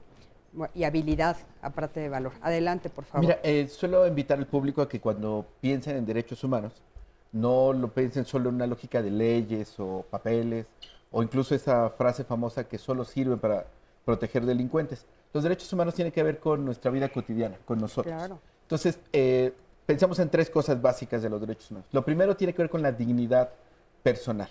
Todas y todos somos personas dignas y hay cosas que nos hacen sentir más dignos o indignos. El que nos invaliden cuando opinamos afecta nuestra dignidad. Nos pone tristes, nos hace sentir incómodos. Pensemos en niños y niñas. ¿Cuántas ocasiones a lo largo de, y nosotros cuando fuimos niños y niñas, nos ocurrió que nos invalidaran por ser niños, niñas o adolescentes? Más allá de si teníamos o no razón. Y eso afectó nuestra dignidad. O al revés, si nos escucharon, estuvimos en un entorno seguro, donde fuimos partícipes, nuestra dignidad, nuestra seguridad fue mucho mejor. Un segundo elemento de los derechos humanos tiene que ver con algo tan elemental que es el proyecto de vida. Muchas personas adultas cambian de carrera o no ejercen la carrera profesional que tuvieron porque no era la que querían. Porque por muchos factores familiares o lo que sea, se la impusieron. Es un tema central de tu proyecto de vida. Si nosotros hacemos que los niños y niñas validamos su opinión, su voz y tienen seguridad y deciden sobre su proyecto de futuro, su proyecto de vida, tendremos ciudadanos y ciudadanas plenas, felices y demás, y no aquellos que están, por muchos motivos, teniendo dificultades. Y un tercer elemento clave tiene que ver con las obligaciones del Estado. Cuando hablamos de derechos, claramente el Estado es el responsable. Me refiero gobierno federal, estatal, municipal, todos los que son autoridades. Entonces, si nosotros tenemos el derecho a la participación, porque sabemos que nos hace dignos, personas dignas, y tiene que ver con nuestro proyecto de futuro, de país, de comunidad, el Estado está obligado a garantizar que esa participación y esa escucha sea efectiva para lograr las tres cosas. Entonces, cuando pensemos en la participación infantil como derecho humano, tengamos presente que a nuestros hijos, a nuestras hijas, a los alumnos, los adolescentes o las personas adolescentes y jóvenes con las que interactuamos, los dignificamos cuando participan. Les ayudamos a que fortalezcan su proyecto de futuro y estamos obligando al Estado a que cumpla aquello en lo que se ha comprometido, que es la Constitución. Importantísimo. Sandy. Nos dicen aquí, bueno, les recuerdo que tenemos también nuestro Twitter y nuestras llamadas telefónicas. Nos dice Ofelia Chávez, dialogar con los niños y decirles los pros y contras te aporta mucha sabiduría en la toma de decisiones. Lo que dices ahí aporta tanto al adulto como al mismo niño en esta conversación. También nos dice Rafael, participar es dar a conocer el pensamiento, la idea o la opinión de algo. Y esta opinión tiene, o en esto se basa en derechos. También nos saludan desde San Luis Potosí y nos dice, estoy totalmente de acuerdo que hay que permitir a los niños participar en las distintas decisiones. Hasta ahí algunos comentarios, Cris. Claro que sí, nos vamos a un corte, pausa. ahorita regresamos. Quédate con nosotros. Ahora sí, continuamos y les cuento lo que vamos a hablar la próxima semana. Vamos a platicar sobre los hijos de padres tóxicos. Los invitamos a que nos cuenten su historia, si ustedes vivieron algo similar, cuando nos referimos a padres que desprecian a sus hijos, que los humillan, tanto en la vida pública como en la privada, o niegan sus propias responsabilidades de padres. De esto vamos a hablar la próxima semana, no se lo pierdan. Y continuando con los temas de martes y esto que hacemos todos los martes en un sentido de servicio social, para que nos apoyen, por favor. Si reconocen a alguna de las personas que han desaparecido y que desafortunadamente no están cerca de sus familias, ellos las siguen buscando, ayúdenos si las identifican a comunicarse a los teléfonos que aparecen en pantalla para sumar este esfuerzo y localizarlas. Vamos a ver primero a Lucero Estrella Flores Espíritu, quien se extravió en calle Nueva Colonia Fraternidad Antorchista. Esto es en el municipio de Chalco, en el Estado de México. Lucero Estrella se extravió desde el 15 de septiembre de este año 2018. Siguiente imagen del día de hoy es la de Joali Domínguez Moreno, quien se perdió en calle 16 de septiembre en la colonia Magdalena Culhuacán, en la alcaldía Coyoacán, en la Ciudad de México. Joali se extravió el 7 de noviembre de este 2018. Tercera fotografía es la de Saraí Mari Carmen López Pérez, quien se perdió en calle Camino de la Prosperidad A194 en la colonia Campestre Aragón, en la alcaldía Gustavo A. Madero, en la Ciudad de México. Desde el 26 de agosto de 2018 están buscándola sus familiares, es Saraí Mari Carmen López Pérez. Y por último, le mostramos la fotografía de Rafael Torres Alvarado, quien se extravió en calle Agapando, colonia El Rosario, en la alcaldía Iztapalapa de la Ciudad de México, desde el 4 de enero de este año. Repito, su nombre es Rafael Torres Alvarado. Muchísimas gracias por su atención en este segmento tan importante, en su participación de lo que estamos hablando el día de hoy. Cris, continuamos con el tema. Claro que sí. Oigan, a mí me gustaría saber cuáles son los temas que más les preocupan a la infancia mexicana. ¿Tienen alguna idea? Sí. No, tú, Juana. Sí, bueno, en las consultas que ha hecho la Red por los Derechos de la Infancia en México hay dos grandes temas, medio ambiente y violencia. Y es muy interesante ver que estos dos temas están directamente vinculados con su vida cotidiana. ¿El medio ambiente en qué sentido? ¿Qué es lo que ellos dicen? Particularmente la contaminación. Estamos, por ejemplo, en las grandes ciudades en este país saturados con muchos vehículos y, por supuesto, niveles altísimos de contaminación. Cada año mueren al menos 1.600 niños y niñas asociados a estas causas por contaminación. Y es un tema que viven, porque además hay que tener presente que ahora cada vez hay más niños y niñas o adolescentes con asma o las infecciones respiratorias agudas que se hacen más complicadas con la contaminación. Y la otra, la violencia, que esencialmente, como ya creo que lo refirió, no sé si Gaby o Claudia, 63% de los niños y niñas refieren ser víctimas de violencia en casa, porque se asocia esto como tema educativo. La evidencia científica nos da cuenta que eso no solamente hace daño en términos físicos, sino también emocionales o psicológicos, y que hace personas inseguras y tiene muchos daños en la productividad, depresión en el mundo adulto. Hay un tercer elemento que observamos que está creciendo y tiene que ver con la inseguridad. Ya los niños y niñas no están saliendo a la calle por miedo de inseguridad. 8 de cada 10 familias ya no dejan salir a sus niños y niñas, y eso está llevando también a que ellos y ellas ya tengan mucha dificultad de vivir el entorno comunitario, más allá de la burbuja que significa la escuela o la familia, y eso es muy peligroso porque reduce de manera importante las habilidades sociales, y por supuesto los pone en mayor riesgo. Acabamos de ver ahorita unas imágenes de adolescentes desaparecidas, y con altísima probabilidad puedo decirles que ni sus vecinos se enteraron cuando fueron desaparecidas. porque ya no los conocemos. Entonces necesitamos, regresando a la participación, que participen en la vida comunitaria. La peor forma de proteger a un niño o una niña es aislarlo en casa. Sí. Tenemos que hacerlo que participe en la comunidad, que sea partícipe de muchos espacios de lo que ocurre en la dinámica familiar. Sí, antes te cuidaba toda la colonia, ¿no? Ahora Así es. No. Sí, es cierto. Paola, querías comentar. 2 puntos más a los que ya comentó Martín, el tema del derecho a la educación, cómo vivo mi educación. Muchos adolescentes en el país nos han dicho, bueno, ¿por qué traer el cabello de una manera hace que sea un factor expulsor del salón de clases? ¿O por qué de repente los maestros son de tal o cual forma? El tema de la educación también para los adolescentes, con todo lo que se ha vivido últimamente con la violencia en las escuelas, es fundamental. Y con adolescentes, mujeres, hemos trabajado el tema de la inseguridad, pero también derechos sexuales y reproductivos. Es un tema que está creciendo. Sí, adelante.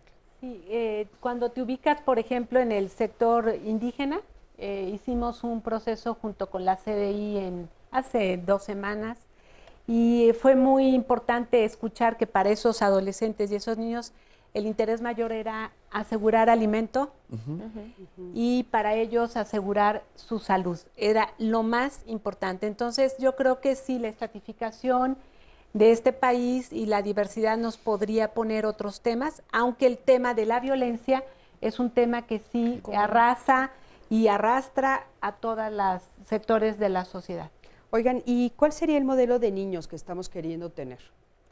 Pues ojalá que sea muy diverso, ¿no? De niños y de niñas, sí, en todo lo que se pueda. No. Yo creo que niños sí efectivamente diversos, pero también niños con la capacidad de convivir con los demás, con la capacidad de construir una sociedad distinta. Creo que efectivamente nosotros en la universidad hoy lo vivimos, una situación terrible de desapariciones, de violaciones, en donde los chicos, bueno, realmente están preocupados por lo que está sucediendo.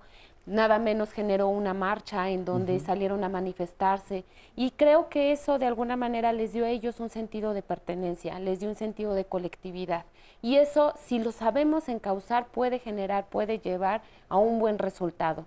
En la medida que nosotros como adultos que tenemos la experiencia podamos conducir de una manera mucho más sana, eso va a permitir que ellos tejan relaciones distintas, ¿no? Muchísimas gracias. Oiga, ¿sí?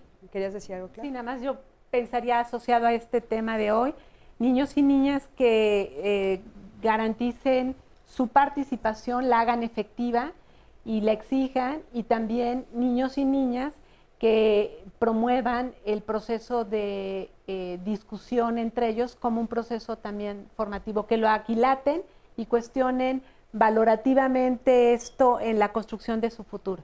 Importantísimo, gracias. Oigan, aquí tenemos a Fabiola. ¿Cómo estás, Fabiola? Hola, muy bien, gracias. Bienvenida. Gracias. Tú vienes representando a Matatena.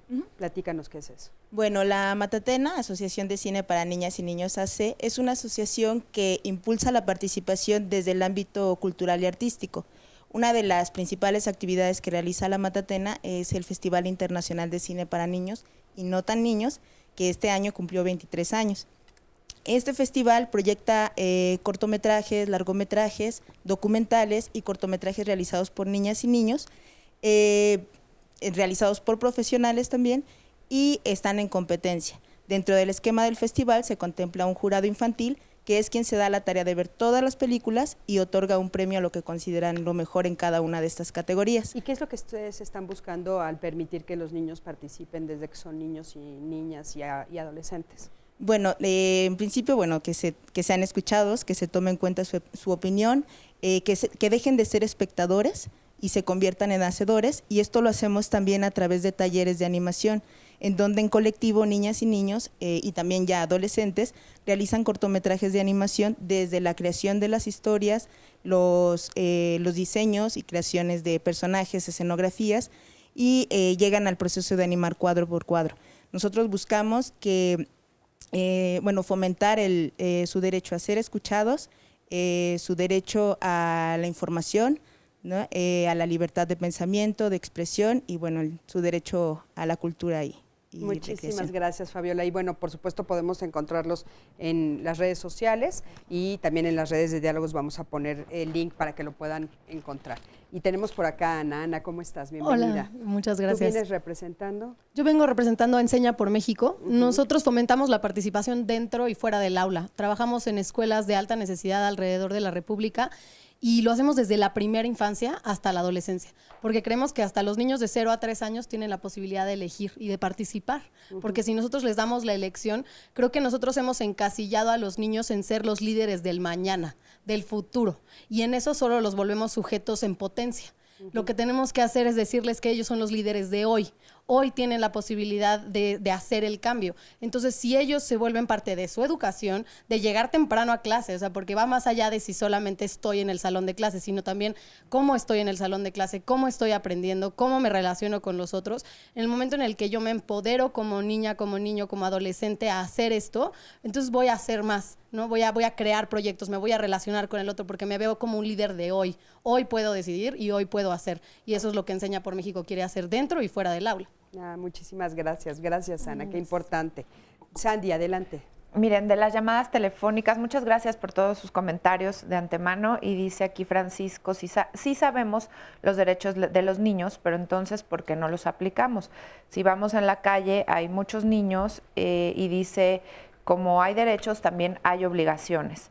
También en las llamadas telefónicas nos dice Eduardo Kiss, yo trabajo con niños desde los 3 hasta los 14 años en el área de dibujo y pintura y efectivamente todos tienen derechos, lo cual es bien claro, y sobre todo para los niños ya cada vez más, ¿no? Ya los conocen, pero también tienen obligaciones y entonces dice lo correcto es aprovechar el tiempo y explicar que también esto implica obligaciones. Luis González dice, no soy padre de familia, pero tengo 4 sobrinos nietos y considero que los niños participan de una forma y como adultos debemos incentivar esta participación, además comentar que esta misma participación les va a dar mucha seguridad. Eso es bien importante. Sí, adelante, Paula.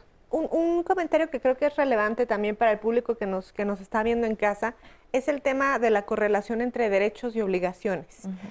Si bien los derechos humanos son inherentes a nuestra persona y los tenemos desde que somos niños, desde que nacemos hasta que somos viejitos, las obligaciones surgen de un tema de esquema de convivencia, de dónde estoy, cuál es mi contexto. Mi derecho humano a la alimentación no depende de si me porto bien o me como las zanahorias o si le contesto feo a mi mamá o a mi papá. Mi derecho humano a la alimentación trasciende ese tipo de normas de convivencia en el contexto del hogar. Entonces es muy importante definir que la participación como un derecho humano y como un principio rector trasciende estas normas de convivencia dependiendo del contexto. Entonces es muy importante hacer esa clarificación. ¿Y cuáles serían algunas de las obligaciones que adquirirían los niños al tener derechos? ¿Lo podrían poner claro? Es que no hay obligaciones para los niños. Las obligaciones son para los padres, son para el Estado, porque esto es un término jurídico. Lo que tenemos con niños y niñas es participación, y por eso es tan importante, es decir, tenemos derechos, muchos, y participación. Si los niños y niñas participan en el goce y el ejercicio de esos derechos, se hacen, como explicaba hace un ratito Claudia, corresponsables. Y eso se da en una dinámica colectiva. Pensamos mucho en nosotros como adultos. Estamos en este programa participando. Y nos hacemos corresponsables. Nadie ha arrebatado la palabra, nadie ha roto el ambiente ameno y agradable que estamos en esta conversación, porque estamos participando, tanto el público como quienes estamos en este lugar. Y hay una regla implícita, nos estamos respetando, nos estamos escuchando y tenemos entonces la corresponsabilidad de no interrumpirnos. Lo mismo pasa con niños, niñas y adolescentes cuando son realmente partícipes. Y dejo la inquietud, yo sé que los padres, muchos profesores tienen este discurso y esta narrativa de las obligaciones, pero en realidad lo único que nos está mostrando es el miedo adulto a perder control, a perder poder y a no reconocer que nos está dificultando entender que la participación de niños y niñas tiene que darse en un ambiente de iguales, sin confundir y sin perder nuestros roles. Sí, somos padres, somos madres, profesores, y eso nos deja a nosotros sí obligaciones de cuidado, de tal, que no, como explicaba ahora Paola, no están condicionados a si se portan bien o mal, porque esto es algo que hay que cuidar muchísimo. Gaby, adelante. Sí, yo me voy a salir un poco del lenguaje jurídico y por si les hace mucho ruido no utilizaré la palabra obligaciones. Lo que creo es que si nosotros hablamos de la responsabilidad de acuerdo a la etapa de desarrollo, eso también es formativo y eso da herramientas para que el niño funcione en el mundo. Entonces, si nosotros hacemos que el niño cobre conciencia de esta colectividad y lo hacemos responsable de cosas tan simples como tender la cama, como levantar el plato, como colaborar en las actividades domésticas, levantarse temprano, ir a la escuela. Eso no está peleado con el ejercicio al derecho. Entonces, creo que eso sí es importante porque esta discusión pasa todo el tiempo y en los escenarios más cotidianos, ¿no? Si el niño que de repente se monta en los hombros y que ahora le llamamos como el niño emperador, no, yo personalmente no creo en el concepto del niño emperador, creo que hay padres que no han logrado ofrecer este ambiente de seguridad en donde el niño pueda realmente desarrollarse en plenitud. Y cuando el niño viene y se porta irritable y le grita al papá, en realidad lo que le está pidiendo es dame límites, claro. Necesito límites. Entonces yo sí creo que tal vez no utilizar la palabra, no creo que utilicemos la palabra obligación en el sentido jurídico, sino más bien en el tenor de la responsabilidad y que sí es necesaria en el contexto tanto de casa como en el escolar, como en el comunitario. Como la consecuencia, ¿no? O sea, pero sí es, ok, tú tienes derecho al juego, pero tienes que recoger, ¿no? Así es. Sí, entonces, o terminar tus tareas de terminar la hogar, tarea de la escuela, por ejemplo. Entonces, a veces los papás, porque no hablamos en un término jurídico, le decimos, son tus obligaciones. Claudia, adelante, por favor. Sí, bueno, sí vale la pena recordar que la Declaración Universal de los Derechos Humanos sí establece en alguno de los artículos las obligaciones de las personas, pero es una visión, la obligación es hacia los otros, en la colectividad, en tu reciprocidad, en tu solidaridad, en tu actuar cuando alguien está en situación de desventaja. Tiene que ver mucho con esto que señalaste, Juan Martín, es decir, la participación, el verte hacia los otros. De tal manera que incluso jurídicamente la obligación la tiene el Estado. El Estado es el que es el garante de los derechos humanos. Las personas son las titulares de los derechos o los colectivos según en donde te ubiques en qué tipos de derechos. Y lo que hemos platicado en torno a lo que es la responsabilidad, me parece que es diferente hablar de responsabilidad a hablar de obligaciones. Y en un proceso con niñas, niños y adolescentes me parece que es más útil, más pertinente hablar de responsabilidades, porque la responsabilidad implica que tú te haces cargo de tu decisión. Claro. Y el hacerte cargo de tu decisión está implicando al otro también. Y es eso entonces lo que sí te va marcando una obligación hacia el otro de respetarlo, de escucharlo, es decir, los mismos derechos que tú tienes los tiene el otro. Claro. Y entonces hacerte responsable, ¿no? De las cosas que estás diciendo y lo que estás haciendo. Exactamente. Entonces no es ese niño que patea a mamá o a papá o que le grita al docente, está irrumpiendo con su propio derecho al respeto, a la escucha, a la dignidad de él frente al otro, claro, y el otro a la vez. O sea, tú tienes que respetar lo que pides que se respete en ti. Vamos a un corte, en un momentito regresamos. Quédate con nosotros, estamos en Diálogos en Confianza. Oigan, regresamos, ya estamos por terminar el programa del día de hoy y yo les quiero preguntar si les gustaría tener más fuerza de voluntad. Si es así, pues no se pierdan el programa de mañana, ese es el tema. Y según Albert Einstein, hay una fuerza motriz más poderosa que el vapor, la electricidad y la energía atómica. Esa fuerza es la voluntad. De eso vamos a hablar el día de mañana, no se lo pierdan. Vamos a comprender, a tratar de entender qué es lo que sucede cuando nos proponemos tener más y mejor fuerza de voluntad, aunque no siempre es posible, lo sabemos también, pero vamos a analizarlo con ayuda de nuestros especialistas y mientras tanto vamos a ver un resumen de lo que ya se ha dicho.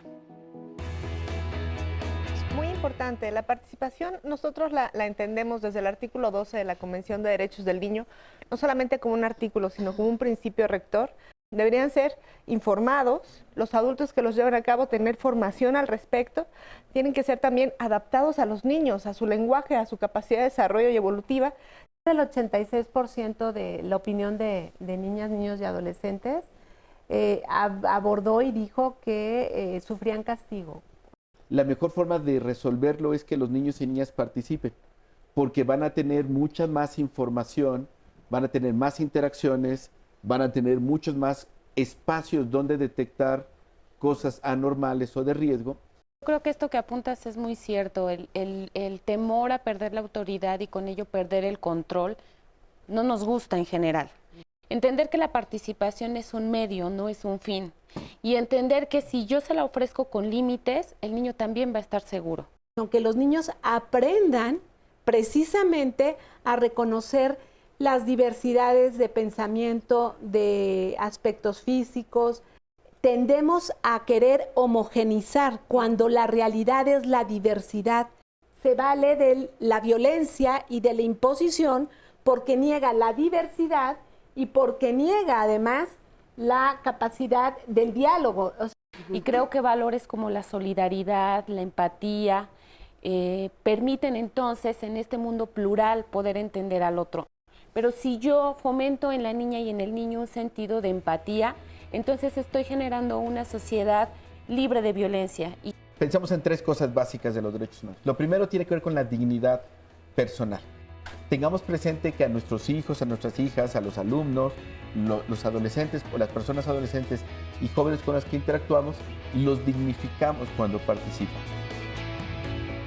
Bueno, pues ya estamos aquí de regreso, ya es el último bloque y tengo aquí conmigo a Sara. Sara, ¿cómo estás? Bienvenida. Muy bien, gracias. ¿Qué edad tienes tú, Sara? 18. Oye, y tú me estabas comentando que has participado en varios foros que tienen que ver justamente con el tema de mujeres. Cuéntame un poquito. Bueno, se da el inicio en 2015, se crean foros para la participación de las niñas, niños y adolescentes en la Ciudad de México, en donde principalmente se tocan temas en los cuales nosotros nos podamos expresar y participar.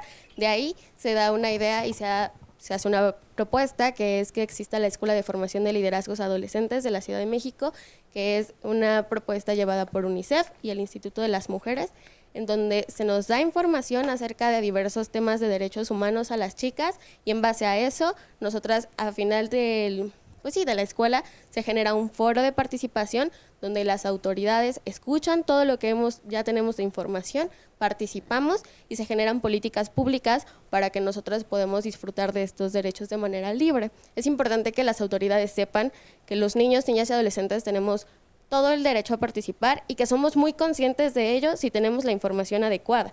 Claro. Nosotros lo decíamos, no pienses por mí, mejor pregúntame y cúmpleme, porque a veces no se nos cumple y entonces solamente queda como en promesas o en palabras, pero es importante que también lleve, un seguimiento todo lo que nosotros pedimos. Para que ustedes vean que realmente se ha cumplido. ¿Nos puedes poner un ejemplo de alguna política pública que se haya cumplido? Bueno, un ejemplo muy claro es la Escuela de Formación de Liderazgos. En un foro se pide que por favor no sea como un foro una vez al año en el que nada más un día se nos escuche y ya, sino que se nos dé seguimiento y se crea la escuela en donde tuvimos una duración de 9 meses y después se pide que en los foros también haya participación este último año de chicos y chicas, porque el cambio viene de ambos lados. Es que el foro, la escuela fue de puras niñas, ¿por qué? Al inicio, porque en la participación política muchas veces las mujeres tenemos menos opinión o se nos da menos lugar, y era importante que supiéramos que el empoderamiento hacia la mujer era necesario en una participación política, porque también lo vivimos, porque también la ejercemos y somos sujetos de estos derechos. Gracias, Sara. Paula, ¿nos puedes decir algo ahí? O sea, hacer esta diferencia, la importancia de que también sean las mujeres solas las que se escuchen. Es muy las importante. Adolescentes. Desde UNICEF hemos trabajado la agenda de participación ya en varios países de la región. Aquí en México iniciamos en 2013 precisamente trabajando con niños y adolescentes indígenas, por los indicadores que presentaban de participación dentro de la escuela. Son las que se quedan rezagadas al final del salón, que no levantan la mano por timidez, por miedo, los indicadores de salud, de violencia, de embarazo adolescente. Entonces encontramos que las niñas y adolescentes necesitan estos espacios donde sepan que tienen voz y la puedan ejercer y conozcan sus derechos. Se da como una acción afirmativa la escuela a petición de las adolescentes en el foro, que nos dicen queremos un espacio permanente de participación, que no hay. Solamente hay espacios aislados como la consulta del INE o como algunos foros de participación. Queremos algo permanente, pero además también queremos que paulatinamente se incorporen los varones. Está bien que iniciemos como una acción afirmativa para darle igualdad de derechos a las mujeres que no tienen la misma voz, y ahora quieren que se sumen los hombres, porque el cambio y el proceso de los derechos o el entendimiento de los derechos viene justamente desde ambos sexos. Claro, es importantísimo que se escuche. O de los múltiples, como te pidieron que los nombraras. Así es. Que eso es bien importante, Paola, hay que escuchar eso también, ¿no? Mildred, ¿cómo estás? Bien, gracias. Oye, bueno, tú nos venías a platicar de otra parte de este proyecto. A ver, cuéntame. Bueno, yo voy a hablar sobre el Sistema Nacional de Niños, Niñas y Adolescentes. Este es un mecanismo de consulta para todos los niños, niñas y adolescentes en un intervalo de 12 hasta 17 años. Bien, no solamente es un mecanismo de consulta, también es un mecanismo de participación. Como se viene diciendo, los niños, niñas y adolescentes tienen que ser escuchados. Es por ello que mediante un trabajo en conjunto se están trabajando en 5 rubros, el cual es institucional, escolar, en familia, comunidad y el ámbito digital. Se trabajan pidiendo su opinión de los niños, niñas y adolescentes. Una de las propuestas en las cuales se ha estado trabajando es crear videos en estos 5 rubros para mantener informados a todos los chicos. Muchísimas gracias, Mildred. Oye, y en cuanto a las redes sociales, ¿qué nos pueden decir? Adelante. Mira, yo creo que esto que apunta nuestra compañera es súper valioso. Los adultos estamos pensando en participación formato adulto. Política, representación popular. Y recuerdo aquí, lo comparto en una pregunta vergonzosa, una ocasión con adolescentes que les preguntamos, oigan, ¿y qué pasa? ¿Cómo les animaría a ustedes a hacer alguna red de adolescentes? Y nos verían un poco raro. Nos decían, si nosotros ya estamos en red, ¿no? 8 de cada 10 adolescentes en este país se comunica a través de las redes sociales en dispositivos móviles y tienen una gran actividad y participan de manera muy activa. De tal suerte que el desafío es cómo el mundo adulto comenzamos a cambiar también nosotros nuestra noción de participación para reconocer que ellos en sí mismos están participando. Tenemos aquí poblaciones excluidas, indígenas y demás, pero en general la mayor parte de niños, niñas y adolescentes están participando activamente en sus grupos, sus circuitos, y tenemos que lograr un diálogo intergeneracional. Regreso a un elemento central de la obligación del Estado. Si nosotros no le damos cabida a esas expresiones digitales, para poder hacer escucha, como lo está haciendo ahora el CIPINA con Opina, si no le cambié el nombre, esto no va a tener la posibilidad de que sea vinculante o que sea escuchado. Y lo único que vamos a generar es una falsa, digamos, sensación de escucha o, voy a decirlo de manera más clara, frustración. Si a los adultos nos preguntan algo y no nos toman en cuenta, nos frustra.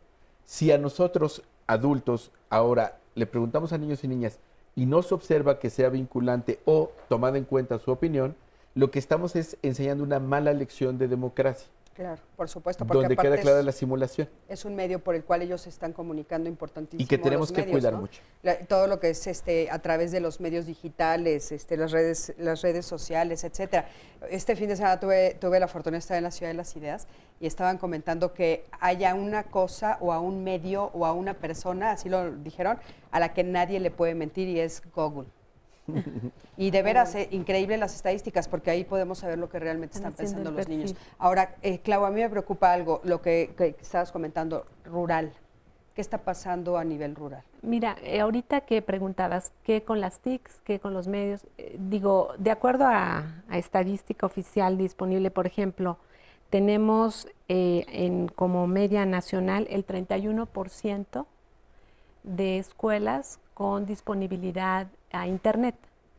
En ámbito doméstico es menor, más o menos es entre 18 y 16%, ¿no? Entonces, en general. ¿Acceso a Internet? Sí. ¿Eso es en donde? En México, a nivel, es la media nacional, el 16%, es como media nacional. En acceso a teléfono móvil, teléfono digital, televisión, computadora e Internet. Son estadísticas del 2015. Es decir, sí México tiene el gran reto de ampliar la accesibilidad. Y por supuesto que en las brechas hacia niñez y adolescencia se profundiza. Hay mayor acceso a estos medios por adultos que por niñas, niños y adolescentes. Entonces, pero bueno, hacía yo el referente del espacio escolar porque es donde tenemos mayor posibilidades de una accesibilidad en la diversidad social. En tu escuela van los niños de todas las clases sociales o aspiramos a que ahí tengan todas los medios para poder acceder. La conectividad en zonas rurales es baja todavía, sin embargo, sí hay más acceso que otros medios de comunicación vía las redes. En las comunidades, en las cabeceras municipales, te encuentras siempre lo que son los espacios de conectividad donde pueden acudir los y las niñas, los adolescentes. Y el teléfono celular también, pues ya la mayoría trae acceso. Lo está ¿no? teniendo. Ahora, en cuanto a esto de la participación, sí tienen participación, o sea, ¿cómo se está viendo esto de aceptar la participación de las niñas, los niños y los adolescentes en zonas rurales? Porque de repente también cuesta como un poco de trabajo cambiar algunas ideas o tradiciones, como dicen por ahí, ¿no? Yo lo quiero enfocar desde dos ángulos, como ya lo hemos abordado aquí, es decir, la participación en la vida cotidiana, desde el trabajo, desde la actividad doméstica, desde la parte de actividades pensando ya en zona indígena con alguna práctica cultural, artesanal, bueno, ahí están presentes los niños y las niñas. O sea, eso es una parte consustancial de su cultura. De su diario vivir, ¿no? La otra es el cómo participan para la toma de decisiones o el diálogo o para incluso orientar el desarrollo de su pueblo o incluso orientar la perspectiva de su vida como cuerpo y como sector adolescente o niño, ¿no? O sea, me parece que ahí tenemos un rezago igual que el resto del país. Es decir, no podemos presuponer que por ser pobres o estar más discriminados no acceden a los espacios públicos. Yo creo que el adultocentrismo nos atraviesa a todas las sociedades. Ahora bien, sí hay ciertas prácticas más incrustadas en donde el niño o la idea del adolescente o del niño no tiene una razón de ser como población o como núcleo, es el que nace para convertirse en adulto. Todavía nuestra visión rural, nuestra visión tradicional demográfica, en donde prácticamente la urbanicidad es la que nos empieza a hablar de estos otros grupos etarios. El acceso a la educación nos ha ampliado el grupo etario de la adolescencia y la juventud. Entonces nuestro sector rural todavía, aun cuando hemos logrado ya el acceso a educación, todavía sí sigue en el imaginario pensándose que los niños y la adolescencia es un pendiente. ¿Quién sabe si exista? Forma de conclusión, Gaby. Sí, bueno, pues yo creo, disiento un poco de lo que comenta Claudia en el sentido de que vivimos en un país en donde hay desigualdades y en donde no todos los derechos se cumplen a cabalidad. Hoy hablamos del derecho a la participación, pero ella hablaba de la encuesta, ¿no? En donde el niño dice, yo lo que quiero es comer. Y entonces tenemos otra realidad, otras infancias, en donde más allá de si se quedaron en el retroceso y no están mirando hacia allá, más bien como sociedad, ¿cómo hacemos para dirimir estas desigualdades? Y solo a manera de conclusión, pensar que la participación construye conciencia del sí mismo y nos permite vivir en colectividad. Importantísimo. A manera de conclusión, la participación es un derecho del que hablamos mucho, cada vez con más fuerza. Sin embargo, es un derecho que no tiene un garante claro. No sabemos exactamente a quién le toca, si es a la Secretaría de Educación, a la Secretaría de Desarrollo Social, a la Presidencia.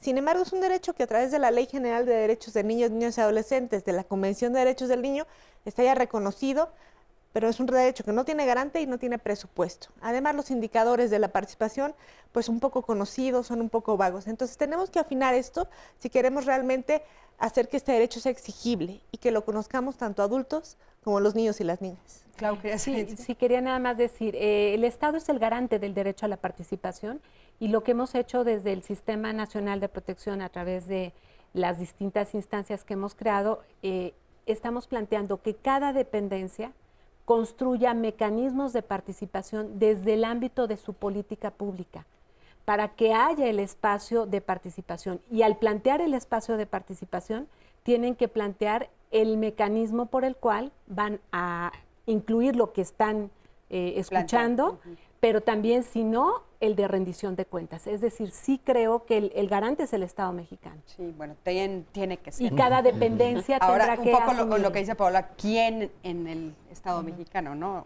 ¿Quién levantó la mano? Y cómo lo hacen, cómo lo articulan. Sí, Y el cómo también. Sí, mira, también para cerrar, la Ley General de Derechos de Niños, Niñas y Adolescentes de 2014 es bastante clara en torno a la participación, no solamente a la obligación, como se ha destacado, de crear mecanismos, sino que la voz de niños, niñas y adolescentes sea tomada en cuenta. Nos falta mucho camino para andar. Las consultas que ha hecho el INE, una de las cosas que tenemos que exigir es que no solamente se entreguen los papeles a los partidos o a las autoridades, sino que tengan otros mecanismos. Porque, solo como dato, en la consulta 2015, 46,000 niños, niñas y adolescentes de 10 a 17 años refirieron que eran presionados por grupos criminales para reclutarlos. 46,000. No ha cambiado absolutamente nada después de que 46,000 niños alzaron la mano, gritaron, y tenemos entonces una omisión de parte del Estado. Eso no puede continuar. Los partidos políticos no incorporaron nada de lo que dijeron los chicos cuando está financiado en el marco del Instituto Electoral, ¿no? Muchísimas gracias, de veras. Gracias a los cuatro, gracias al público que estuvo aquí, gracias a ti que siempre estás del otro lado de la pantalla, mi Sandy, Gracias, muchísimas Cris. gracias. Creo que fue un programa muy enriquecedor y bueno, con mucho trabajo atrás que seguimos teniendo que hacer, ¿no? Nos Teniendo deja que pensando. participar, nos deja pensando. Quédate con nosotros aquí, por supuesto, en Canal 11 y nos vemos la próxima semana aquí en Diálogos en Confianza. Yo soy Cristina Jauregui, hasta luego. Felicidades. Gracias.